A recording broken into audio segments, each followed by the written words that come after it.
All right, let's set the scene. You've just touched down in Houston. You're excited for your trip, but then you remember, you still have to get your rental car. And believe me, in Houston, that's not always simple. Renting an SUV here is a whole different ballgame. So today, we're going to give you the complete playbook for how to win at it. So here's our game plan. First, we'll get into why the SUV is basically the official vehicle of Houston. Then we'll check out the rental competition, tackle the dreaded airport pickup line, and see how a local company is flipping the script. And it's all leading up to your very own playbook for renting in H-Town.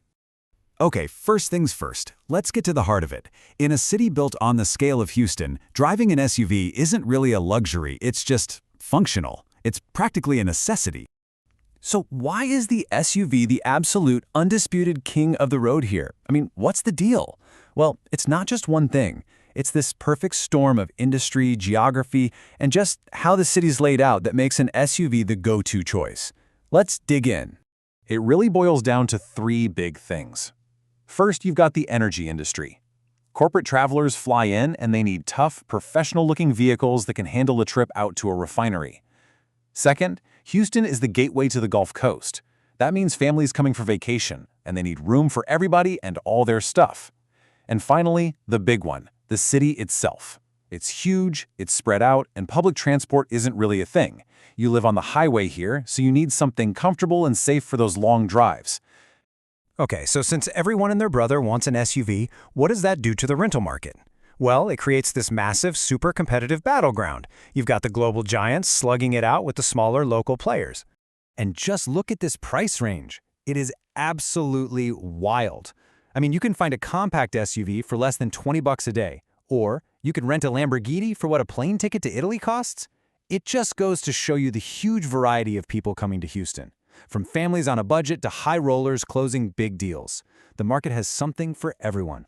And this chart just says it all, doesn't it? You can see the strategy right here. You have an absolute giant like Enterprise with a staggering 54 locations. They are everywhere.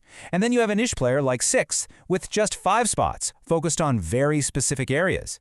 It's that classic story, right? The massive corporation versus the targeted specialist.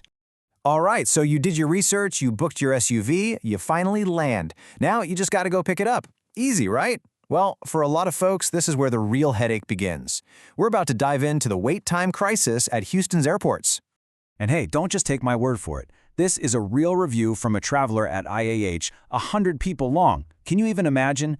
Now, of course, it's not like that every single day for every person, but it just shows you how bad it can get, especially when things get busy. It's a real and very frustrating possibility.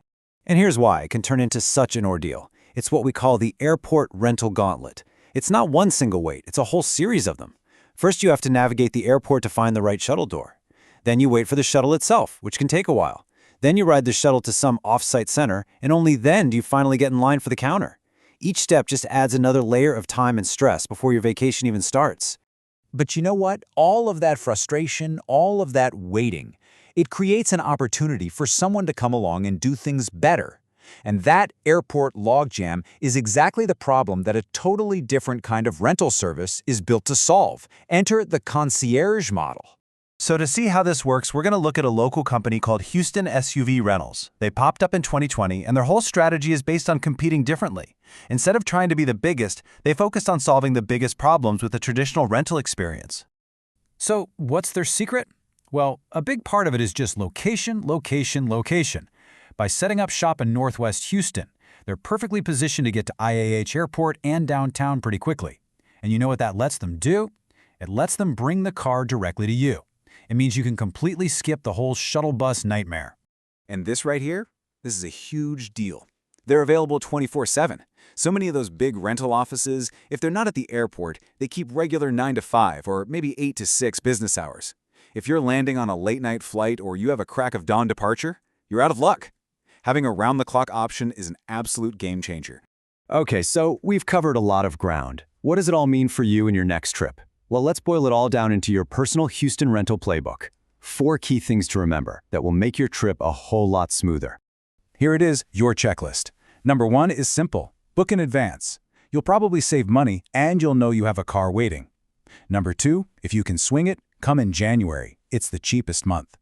Number 3, know the rush hours. Try to stay off the roads, especially around the Galleria, from 7 to 9 in the morning and 4 to 7 at night. And finally, here's the real pro tip. Ask about delivery. See if they can bring the car right to your terminal or hotel. It might be the single best decision you make. And you know, all of this leaves you with a really interesting question. In a city like Houston, a city literally built for the car, maybe the future of renting isn't about the car at all. Maybe it's about the service. When the vehicles are all pretty similar, the real competition shifts to how you get it. So you have to wonder, how long before the car is just something we summon on demand, and the whole idea of a rental counter feels like a relic from the past? Definitely something to think about.